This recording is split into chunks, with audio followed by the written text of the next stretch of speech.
الحمد للہ وحدہ والصلاة والسلام علی من لا نبی بعدہ اما بعد فاعوذ باللہ من الشیطان الرجیم بسم اللہ الرحمن الرحیم محمد الرسول اللہ والذین معه اشداء علی الکفار رحماء بینہم تراہم رکعا سجدا یبتغون فضلا من اللہ ورضوانا سیماہم فی وجوہہم من اثر السجود اللہم صل علی محمد وعلی آل محمد کما صلیت علی ابراہیم وعلی آل ابراہیم انک حمید مجید اللہم بارک علی محمد وعلی آل محمد کما بارکت علی ابراہیم وعلی آل ابراہیم انک حمید مجید۔ میرے عزیز بھائیوں اور دوستوں اور امت مسلمہ کے مقدس ماں اور بہنوں، آج 23ویں شب ہے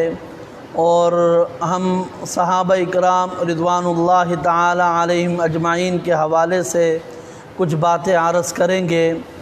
سب سے پہلے ہم آتے ہیں اس بات کی طرف کہ صحابی کی تعریف کیا ہے، یعنی صحابی کسے کہتے ہیں۔ تو حافظ ابن حجر عسقلانی رحمۃ اللہ علیہ نے صحابی کی تعریف یہ لکھی ہے کہ جس نے ایمان کی حالت میں حضور انور صلی اللہ علیہ وسلم کی زیارت کی ہو اور پھر آخر دم تک وہ ایمان کی حالت پر برقرار رہا ہو، اسے صحابی کہتے ہیں۔ اور یا یہ کہ اس نے اگر حضور کو نہیں دیکھا ہے، حضور نے اسے ایمان کی حالت میں دیکھا ہو، جیسے عبداللہ ابن ام مکتوم رضی اللہ تعالی عنہ ہے۔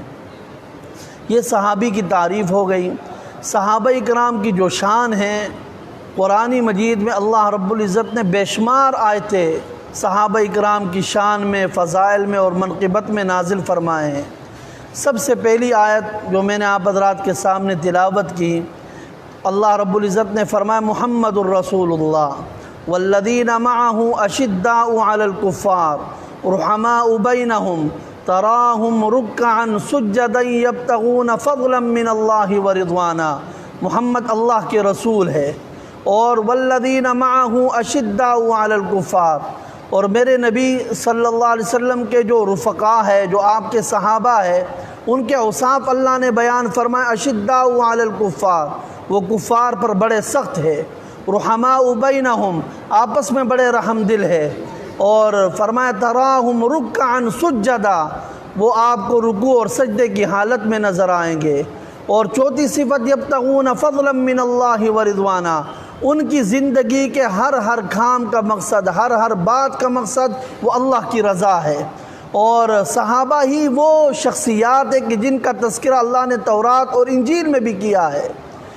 آج ہم ان صفات کو ذرا سامنے رکھ کر اپنی زندگیوں کا جائزہ لے لیں کہ آیا ہم بھی کفار کے مقابلے میں سخت ہے کہ نہیں، ہم بھی آپس میں رحم دل ہے کہ نہیں، ہم رکوع اور سجود میں کتنا وقت گزارتے ہیں، ہم نوافل کس قدر پڑھتے ہیں، آیا ہم صحابہ اکرام کے نقش قدم پر چل بھی رہے ہیں کہ نہیں۔ اور میں ایک جملہ کہتا ہوں، لوگ کہتے ہیں صحابہ کے فضائل، صحابہ کی شان کیا ہے۔ میں کہتا ہوں کہ ارے لوگو، وہ آنکھیں کہاں سے لاؤ گے جن آنکھوں نے حضور انور صلی اللہ علیہ وسلم کا دیدار کیا تھا؟ وہ ہاتھ کہاں سے لاؤ گے جن ہاتھوں نے حضور اقدس صلی اللہ علیہ وسلم کے ہاتھ سے اپنے ہاتھ ملائے تھے؟ وہ قدم کہاں سے لاؤ گے جو قدم حضور انور صلی اللہ علیہ وسلم کے ساتھ اٹھے؟ وہ نمازیں کہاں سے لاؤ گے جو نمازیں صحابہ نے حضور کے پیچھے ادا کی تھی؟ تو صحابہ اکرام کی اس سے بڑی شان کیا ہوگی، اس سے بڑی فضیلت اور کیا ہوگی۔ اور دوسری آیت ہے قرآن مجید کی، فرمایا قل الحمد للہ وسلام علی عبادہ الذین اصطفیٰ۔ قل، آپ فرما دیجئے تمام وہ تعریفیں جو اللہ کے شان کے مناسب ہے، وہ تعریفیں صرف اللہ کے لیے، اور سلام ہو علی عبادہ الذین اصطفیٰ، اللہ کے ان بندوں پر سلامتی ہو جن کو اللہ نے چنا ہے۔ عبداللہ ابن عباس رضی اللہ تعالی عنہ فرماتے ہیں کہ اس آیت میں عبادہ الذین اصطفیٰ، جن کو اللہ نے چنا ہے، جن بندوں کو اللہ نے چنا، اس سے مراد صحابہ اکرام رضوان اللہ تعالی علیہم اجمعین ہیں۔ قرآن کی تیسری آیت ہے، اللہ نے فرمایا والسابقون الاولون من المہاجرین والانصار والذین اتبعوہم باحسان رضی اللہ عنہم ورضوا عنہ وَأَعَدَّ لَهُمْ جَنَّاتٍ تَجْرِي تَحْتَهَا الْأَنْهَارُ میں اس کا معنی کرتا ہوں اعد لہم جنات تجری تحتها الانہار، لوگ جنت کی تلاش میں ہیں، اور جنت حضور کے صحابہ کی تلاش میں ہیں، لوگ جنت کی تلاش میں ہیں، اور جنت حضور انور صلی اللہ علیہ وسلم کے صحابہ کی تلاش میں ہے۔ اللہ نے ان کے لیے جنت کو سجا دیا ہے، اور صحابہ اکرام کی شان میں بے شمار آیتیں۔ فرمایا فَإِنْ آمَنُوا بِمِثْلِ مَا آمَنْتُمْ بِهِ فَقَدْ اهْتَدَوْا، اگر تم ایمان لانا چاہتے ہو تو اس نہج پر ایمان لاؤ جس نہج پر میرے نبی کے صحابہ ایمان لائے ہیں۔ تو اللہ نے ہمارے ایمان کے لیے معیار بھی صحابہ کو بنایا ہے، اور قرآن مجید کہتا ہے اولئک هم الراشدون، میرے نبی کے جتنے بھی صحابہ ہیں وہ سارے کے سارے ہدایت یافتہ ہے۔ اور قرآن مجید کہتا ہے اولئک الذین امتحن اللہ قلوبہم للتقوی، امتحان لیتا ہے، ایک ٹیچر امتحان لیتا ہے، وہ امتحان لیتا ہے، آپ کو کاغذ دیتا ہے، یا وہ آپ سے زبانی سوالات کرتا ہے، آپ جوابات دیتے ہیں، لیکن صحابہ کا امتحان لینے والا کون ہے؟ اللہ ہے، اور اللہ وہ ذات ہے کہ جو دل کے حالات کو بھی جانتا ہے۔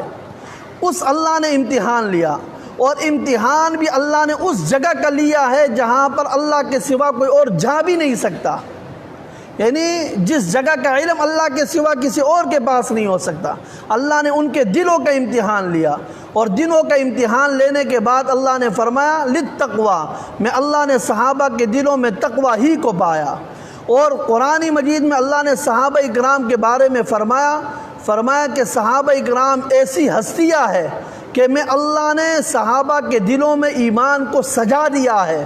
وَكَرَّهَ إِلَيْكُمُ الْكُفْرَ وَالْفُسُوقَ وَالْعِصْيَانَ، اور میں اللہ نے کفر کو، فسق کو، نافرمانی کو صحابہ سے بالکل دور کر دیا ہے۔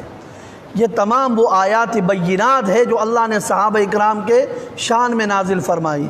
اب اس کے بعد ہم جاتے ہیں احادیث مقدسہ کی طرف کہ حضور انور صلی اللہ علیہ وسلم نے اپنے صحابہ کی کیا شان بیان فرمائی۔ یہ ایک روایت ہے، بخاری اور مسلم دونوں کی روایت ہے۔ حدیث کے راوی ہے ابو سعید الخدری رضی اللہ تعالی عنہ، یہ فرماتے ہیں کہ رسول اللہ صلی اللہ علیہ وسلم نے فرمایا لا تسبوا اصحابی فلو ان احدکم انفق مثل احد ذهبا ما بلغ مد احدهم ولا نصیفا۔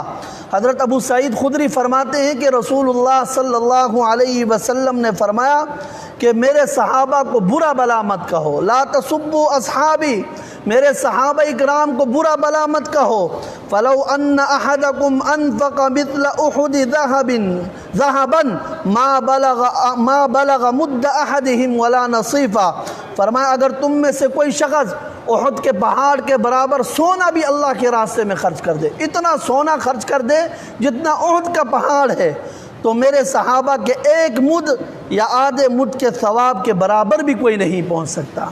مد ایک پیمانہ ہے، جس طرح 1 کلو ہوتا ہے اور آدھا کلو ہوتا ہے، مطلب یہ کہ اگر تم احد کے پہاڑ کے برابر سونا خرچ کر دو، اور صحابہ نے اگر آدھا کلو کوئی چیز خرچ کیا ہو نا، اس کے برابر بھی اس کا ثواب نہیں ہو سکتا ہے، وہ جس اخلاص کے ساتھ انہوں نے خرچ کیا ہوتا ہے۔ اور دوسری روایت ہے، نبی اکرم صلی اللہ علیہ وسلم نے فرمایا ایک دفعہ نبی پاک صلی اللہ علیہ وسلم نے آسمان کی طرف سر اٹھایا، اور سر اٹھانے کے بعد پھر حضور نے فرمایا النجوم امنۃ للسماء، فرمایا کہ آسمان کے لیے ستارے امن اور سلامتی کا باعث ہے۔ یہ جتنے بھی ستارے ہیں یہ آسمان کے لیے امن اور سلامتی کا باعث ہے۔ جس وقت یہ ستارے ختم ہو جائیں گے تو آسمان کے لیے وہ چیز آئے گی جو اللہ نے اس کے مقدر میں لکھ دیا ہے، مطلب پھر آسمان بھی ختم ہو جائے گا۔ اور فرمایا میں اپنے صحابہ کے لیے امن اور سلامتی کا باعث ہوں، جب تک میں موجود ہوں میرے صحابہ ہر چیز سے محفوظ رہیں گے۔ اور پھر فرمایا کہ میری امت کے لیے میرے صحابہ امن اور سلامتی کا باعث بنیں گے، اور جب صحابہ اکرام دنیا سے چلے جائیں گے پھر میری امت پر طرح طرح کی آزمائشیں شروع ہو جائے گی۔ تو معلوم یہ ہو گیا کہ صحابہ اکرام کو جو وجود تھا وہ امت کے لیے رحمت، امن اور سلامتی کا باعث تھا۔ تیسری روایت ہے، حضور انور صلی اللہ علیہ وسلم نے فرمایا خیر امتی قرنی ثم الذین یلونہم ثم الذین یلونہم ثم الذین یلونہم، فرمایا سب سے بہترین جو زمانہ ہے وہ میرا زمانہ ہے، اور پھر میرے بعد میرے صحابہ کا زمانہ سب سے بہترین زمانہ ہے، اور پھر اس کے بعد تابعین کا جو زمانہ ہے وہ سب سے بہترین زمانہ ہے۔ ظاہر ہے کہ تابعین کی بھی بہت بڑی فضیلت ہے۔ حضور انور صلی اللہ علیہ وسلم نے تابعی اس کو کہتے ہیں کہ جس نے ایمان کی حالت میں صحابی کی زیارت کی ہو، صحابی کو دیکھا ہو، اسے کہتے ہیں تابعی۔ اور صحابہ اکرام جس نے ایمان کی حالت میں حضور انور کو دیکھا ہے، دونوں کی فضیلت حضور نے ایک حدیث میں بھی بیان فرمائی۔ ترمذی شریف کی روایت ہے، حضرت جابر راوی حدیث کے، وہ فرماتے ہیں کہ رسول اللہ صلی اللہ علیہ وسلم نے فرمایا لا تمس النار مسلما رآنی اور رآ من رآنی، فرمایا کہ وہ مسلمان کہ جس نے ایمان کی حالت میں مجھے دیکھا ہے اس پر بھی جہنم کی آگ حرام ہے، اور جس نے مجھے دیکھنے والے کو دیکھ لیا، یعنی میرے صحابی کو بھی اگر کوئی اس کو دیکھ لیتا ہے، اس کی زیارت کر لیتا ہے، ایمان کی حالت میں صحابی کو دیکھ لیتا ہے، اللہ اس پر بھی جہنم کی آگ کو حرام کر دیتا ہے۔ اتنا بڑا مقام ہے صحابہ اکرام رضوان اللہ تعالی علیہم اجمعین کا۔ اور ایک حدیث میں حضور نے یہ فرمایا اللہ اللہ فی اصحابی لا تتخذوهم من بعدی غرضا فمن احبهم فبحبی احبهم ومن ابغضهم فببغضی ابغضهم ومن آذاهم فقد آذانی ومن آذانی فقد آذى اللہ ومن آذى اللہ فیوشک ان یأخذه۔ رسول اللہ صلی اللہ علیہ وسلم نے فرمایا اللہ کے لیے میرے صحابہ اکرام کے بارے میں اللہ سے بہت ڈرو، اللہ سے میرے صحابہ اکرام کے بارے میں بہت ڈرو۔ اور پھر حضور نے فرمایا لا تتخذوهم غرضا من بعدی، میرے بعد میرے صحابہ کو طعن و تشنیع کا نشانہ نہ بنانا، انہیں برا بلا نہ کہنا۔ فرمایا فمن احبهم فبحبی احبهم، جو صحابہ سے محبت کرتا ہے نا وہ مجھ سے محبت رکھنے کی وجہ سے صحابہ سے محبت کرتا ہے۔ ہم صحابہ سے کیوں محبت کرتے ہیں کہ یہ یار ہے ہمارے حضور کے، یہ رضاکار ہے ہمارے حضور کے، یہ وفادار ہے ہمارے حضور کے۔ اور فرمایا جو صحابہ سے بغض رکھتا ہے وہ حقیقت میں صحابہ سے بغض نہیں رکھتے، وہ مجھ سے بغض رکھتے ہیں۔ اور پھر نبی پاک صلی اللہ علیہ وسلم نے فرمایا ومن آذاہم فقد آذانی، اور جو میرے صحابہ کو تکلیف پہنچائے گا وہ مجھے تکلیف پہنچائے گا، اور جو مجھے تکلیف پہنچائے گا تو قریب ہے کہ اللہ رب العزت اس کو پکڑ لے، اللہ اس کے اوپر اپنا عذاب نازل فرمائے۔ اس حدیث سے بھی یہ معلوم ہوا کہ ہمیں صحابہ اکرام رضوان اللہ تعالی علیہم اجمعین سے محبت کرنی چاہیے۔ اور یہ ایک اور روایت حضور نے فرمایا اذا رأیتم الذین یسبون اصحابی فقولوا لعنت اللہ علی شرکم، جب تم دیکھو کہ لوگ صحابہ اکرام کو برا بلا کہہ رہے ہو تو تم نے کیا کرنا ہے فقولوا لعنت اللہ علی شرکم، تم کہہ دو کہ اللہ کی لعنت ہو تمہاری اس برائی پر۔